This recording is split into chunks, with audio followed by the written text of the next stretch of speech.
Welcome to Hoovie's Garage, the dumbest automotive channel in all of YouTube. I am at Copart to pick up my latest project. It is the dumbest pickup truck ever made, a 2004 Chevy SSR with light damage. Now, I looked at this car before I purchased it because it's at my local Copart here in Wichita.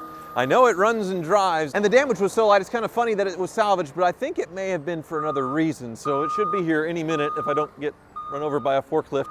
And here it comes. Look at this thing.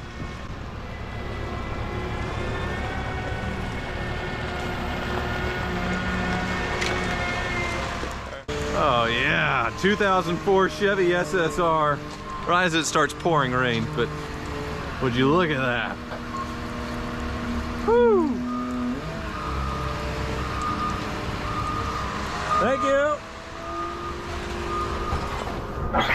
Yeah. Oh, that's perfect.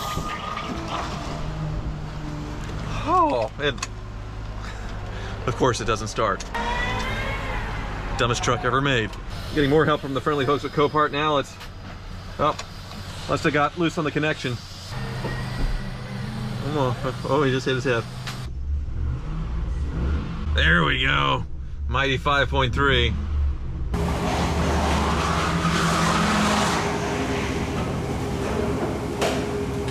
Oh yeah!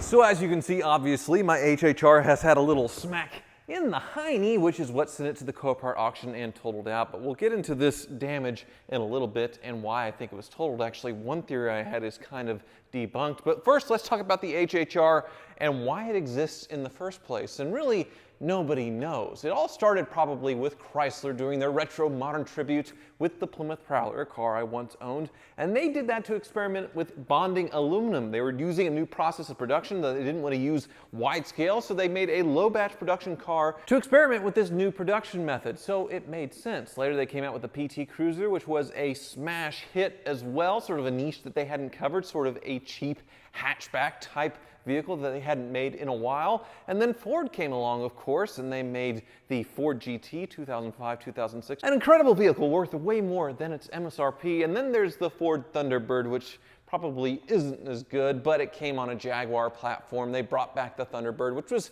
kind of neat. Didn't sell all that well other than the first year, and they ditched it after a few years. People love to see the retro Thunderbird come back, but I don't think they were excited to see a retro pickup truck, an El Camino, or a mix between a 40s and 50s Chevy pickup truck to come back for basically no reason other than, well, Ford and Chrysler are doing it, so we can do it too with this. And, well, nobody really bought it. Now, this truck is on the same platform as the much more popular Chevy Trailblazer or GMC Envoy, and that's why I wanted to see it come out on the forklift. Copart's getting away from forking out cars that are mildly damaged like this, but I just wanted to see it. It has a truck frame underneath, and I love big equipment. It looked cool dropping it down, so no harm done there to see that. And it also had a shared engine, initially the 5.3 V8, 300 horsepower, which is what this truck has, 0 to 60, 7.5 seconds. And for the privilege of this convertible El Camino style kind of pickup truck, retro styled, you paid almost $45,000, which seems insane. 7.5 seconds, 0 to 60, not very good performance based on a truck platform, so, you know, handles okay for a truck, but not all that great. A quarter mile of like just under 16 seconds. And so they took the criticism to heart, and in 2005 they put in the LS2. So you got the Corvette motor, the GTO motor, and you could get it finally with a 6-speed manual transmission. And they only charged like $1,500 more for that version of the SSR. So if you were the person who bought a 2003, 2004, you sure felt like a sucker, and your truck, well, that nobody wanted anyway, was instantly depreciated. I'm kind of surprised that they built 20,000 of these, and actually production was so under expectations that they actually had to do a furlough of the people at the plant because they had like a 300-day supply, and then they eventually gave up and completely closed the plant, laid off a bunch of workers. This thing was a massive failure because it is really, really stupid, but very, very cool for some reason. So I'll give you a tour why, and actually some things started working once I changed the battery that I'm very, very happy about. But before we start the tour, I would certainly like to thank Copart for sponsoring today's video and helping me find this SSR. And I'm sure you all have heard of them, as they're the largest source of online auctions for salvage and insurance cars, and you can find just about anything on there. If you're looking for a project, there's clean title cars listed with mechanical issues or light damage offered on Copart, ranging from Ferraris to Fieros. Repairable oddball vehicles like this one, along with all of its retro mid-2000s competition, or a good parts car that could help you finish off a project. You can search for yourself and see on Copart, and just browsing the listings is pretty entertaining, but in order to access a lot of features like view live auctions, build a watch list, get alerts when the cars are selling, along with going to view the cars in person and actually going and bidding on the cars, you need to be a Copart member. And Copart is hooking up Hoovie's Garage fans with 20% off a basic membership by going to copart.com/Hoovies and signing up. That's copart.com/Hoovies, and the offer is only valid for a limited time, so support me and my generous sponsor by signing up at copart.com/Hoovies. And if you find something interesting listed there after you get your membership, of course, that you want me and the Car Wizard to revive, post it in the comment section below. Now, it's hard to believe that anybody thought that this truck should be made, especially at the price point of like $45,000. You could get a nice fully loaded Z71 Chevy pickup truck, 4-wheel drive for that, or, well, this. But I got this one a lot cheaper than that. Currently, SSRs, these early ones with the 5.3s, with this kind of mileage, just shy of 100,000 miles, sell for around 20 grand, low 20s, and I got mine for many thousands less than that for, well, obvious reasons. You can see here, it had a nice little hit in the rear, which unfortunately pushed the exhaust, well, bent it over like that, cracked the reverse light there. But the worst part is certainly this rear quarter here, which looks like it's had some repair before, and it did kink it. You can see it's pushed out a little bit here. So you do need to do a little body work here and replace the bumper. And originally I had a theory because I found inside the car, in the glove box, a receipt, an estimate to fix this car, and it was only $3,000, which seemed pretty reasonable. Shouldn't have totaled this thing out. So that led me to believe that maybe the owners didn't want this thing fixed. Maybe they pushed for it to get totaled because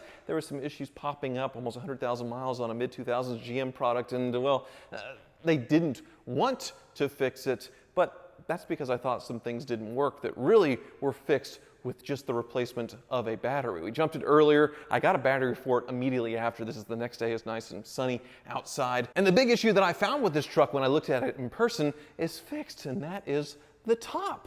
This is actually a convertible pickup truck, and yes, it does fold down, which is so stupid, but so cool. Allow me to demonstrate. Windows go down with the touch of the button, which you can't differentiate any of the buttons here just by touch. The windows, the traction control, the door locks, they're all the same size buttons in the same place. And there goes the top. In a really cool fashion too. And now it's off. Just look at it with the top down. It does look really cool. The top was designed by Karmann, like Karmann Ghia, German, built by the American Sunroof Company, ASC. And with the top down, you have, well, a convertible pickup truck. And it does look pretty darn cool. The front end, totally undamaged on this thing. Looks like a 40s or 50s pickup truck. I love the grille treatment with the headlights being split by the grille, which is, well, unfortunately all plastic. Fantastic, but it does look really good. I also love the wheels on this one. The alloy split spoke, and you see these old school fenders, which they actually had to revert to an old way of auto manufacturing to make these fenders, which are on the front and back. It has fender flares, which is really neat. The door handle's circular, kind of odd, but it is actually a very comfy cruiser and a pretty nice place to be. If an old man was getting tired of getting in and out of his Corvette because it was too low, well, this is considerably higher, but the fact that it didn't have the Corvette engine at first, well, that makes absolutely no sense. And there's a lot of things in here that make no sense either. I showed you the switches earlier. That's just really stupid. You go for the windows and you accidentally turn off your traction controller, start to put your top up. It's just really dumb. The interior is suffering from every GM product of the 90s and mid-2000s, hard plastics that look really cheap despite this thing being quite expensive. But it does have a nice stereo, a nice sounding V8 engine, although pretty low on the power and the acceleration. You can see they put the nice cover on top, but it is a very trucky looking engine in here. Overall though, very tidy, just looks dusty. I'm curious what the Car Wizard will have to say about it when he looks at this thing. I just sold him my Chevy SS pickup truck, which was made at the same time as this. It's amazing you could walk into a Chevy store and decide between this and a Chevy SS and so many other things. Automakers would never take chances like this nowadays, and well, that's why it's kind of cool. It's totally stupid, but it is cool. Now issues, like I said before, the top thankfully works. It didn't work when the battery was dead. I thought this was an issue I was gonna have to deal with, but this, unfortunately, it doesn't pop. I may be in another situation when it comes to my Maserati, the Maserati, where I discover some weird things in the back because the electric popper in here, it doesn't pop the rear hatch, nor does the fob. And I have an ABS brake light, which is sort of famous in GM trucks of the era where the modules go bad. So pretty common thing there. So really minor issues that killed my first theory of why this thing was totaled and sold as a salvage title at a Copart auction. So my second theory is, with that estimate of only $3,000, they may have thought that they could just get a bumper, because when I searched online, you can actually find one of these. It's listed, but it's actually a Trailblazer bumper. So it's not even close to the same bumper, but you think it is. It's not very expensive, and really there is none of these available new, and very, very few. I got very lucky finding one used, so I actually found the bumper before I committed to buy the car. I didn't have to source it from Latvia or anything like the Maybach with all of those parts. Much easier in that sense, but maybe because the body shop couldn't source the bumper is why they punted it. Sort of like my Jeep Gladiator Rubicon that was totaled. My last company car with Freddy's that I sent on to somebody else, it was totaled out because there was no parts availability because it was such a new truck and you just wait for so long for parts. They just punted it and totaled it, even though it'd be very, very easy to fix. So maybe that's what happened here, but there may be some other issues. So let's drive it up to the Car Wizards and see what he thinks. I can leave the top down. It's nice and sunny now in my convertible stupid pickup truck. I'm flooring it. That's 40. Finally up to 55. Very, very pathetic, but it does make a very good noise. And of course, the engine on these things are very solid, albeit underpowered by modern standards for such a heavy vehicle. But with the top-down experience, this goes from stupid to really fun, actually, as I'm about to have a final destination moment with the road grader here. Okay. Anyway, the one thing that strikes me about this truck is how smooth and comfortable it is. If you were to test drive one of these things, you would probably be impressed by that fact. You'd get the old school kind of land yacht ride experience because it's a truck platform. Like the old cars that were on a perimeter frame, this is sort of similar in that experience. So I guess I really like it for that reason. Let's see how it takes a turn.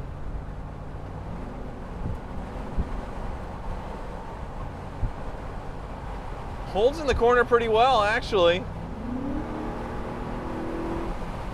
Yeah, that's pretty darn good. And thankfully, no serious mechanical issues that I'm worried about with the Car Wizard. I didn't notice any leaks, but we'll see when we get up there. The ABS light, obviously, which is standard feature on these trucks from this era. But when you drive this thing, it feels less stupid. It covers a lot of bases for an extra car. People want to have an extra truck around to haul things, you have that. You want an extra fun convertible, well, you have that as well. And it's a cool classic cruiser that you could take to a car show because it's retro inspired and neat and low production, so it covers a lot of bases. Your classic car, your truck, and your fun convertible weekend car, all in one. It's not that dumb. Wizard! Oh, you want me out of the way? No, over here. Okay. Well, Wizard is the dumbest truck ever made, a 2004 Chevy SSR. I know you're a fan, right? Yeah, I've always liked these STDs. I guess if you're going to have one, it's going to be this, I suppose, of all the retro-styled cars.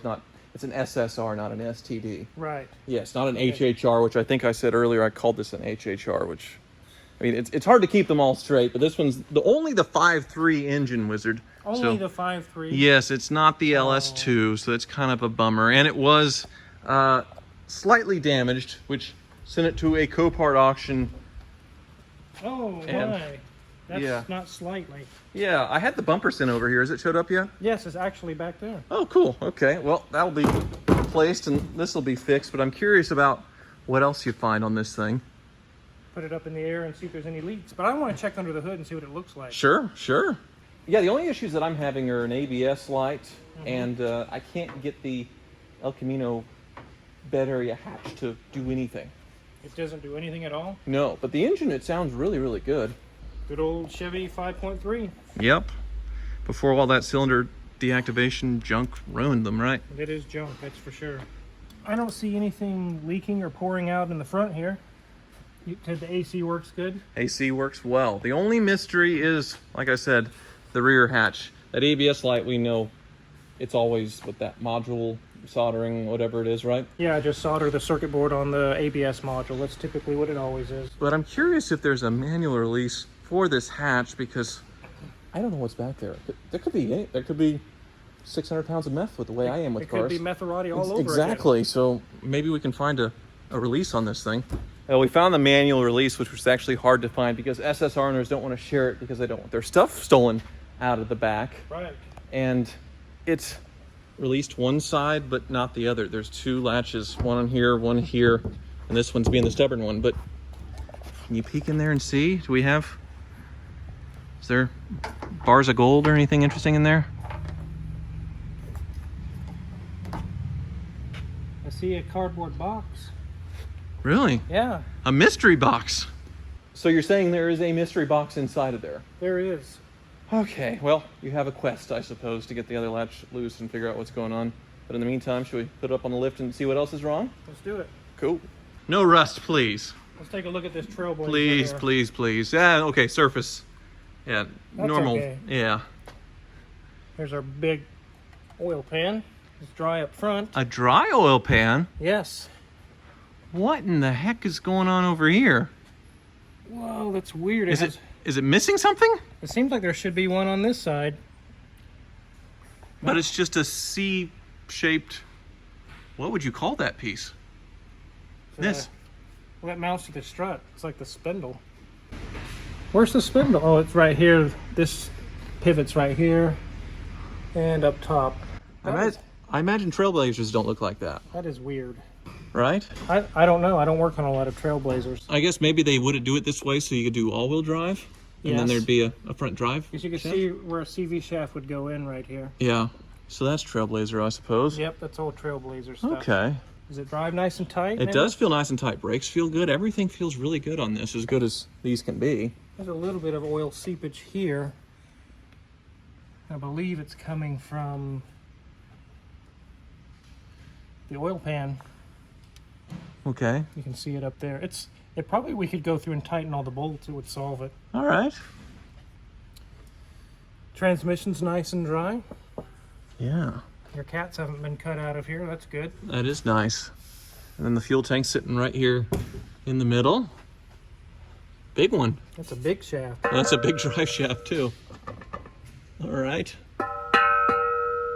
Ring the bell. Do I have a little exhaust leak? Is that what this is? No, Black? that's normal. That's all that condensation out. Oh, all right. The joint looks good. You really like that drive shaft. Yeah, I keep touching it. Coil springs in the back. Brakes look good there. Yeah, and then we get to the accident portion of this, which sadly this is bent and kinks here from Oh. getting rear-ended. I have to have an exhaust guy cut it, and they could probably or just just push. push really hard. Although it is restricted and kinked, so yeah, probably would want that Put an fixed, huh? elbow here, cut this piece out. Right. Okay. And as far as the frame goes, from taking that whack, What is that? good question. That's that's why your latch won't work or something, maybe. See the cabling? It's all busted up. Oh, it happened to be $1 million wound, like Achilles or something like that. It hit the Maybe. hatch control, huh? That's why it's not working. Well, how about that? That's too bad. It looks like the frame just barely got touched here. I popped it. You popped it! I popped it. I heard something pop. Okay, now we can see the mystery box. Hopefully, let's let it down. Oh, you did it.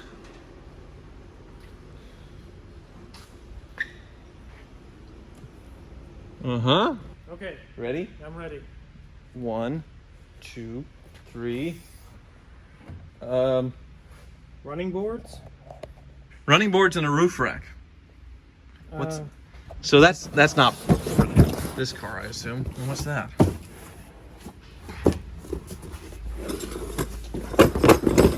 a hood install instruction. So it's hood hatch struts. Oh, a hatch strut conversion. Okay. And I guess originally this car would have had running boards on Yeah, it. it looks kind of bare under there where I put the lift, and I figured something goes there, and now we know. I know, it kind of looks like hell though, those things. Yeah, they do. All right. Well, I guess we'll have to look up and find out how much that electric mechanism is to pop everything. Mm-hmm. And if I can even find one. I already have the bumper, but otherwise, fix the ABS. Fix ABS, yeah. Not much wrong with this thing. Really, there isn't. You really scored, I think. All right. Well, the dumbest truck ever turned out to be a pretty decent purchase. Not bad. Thank you for watching.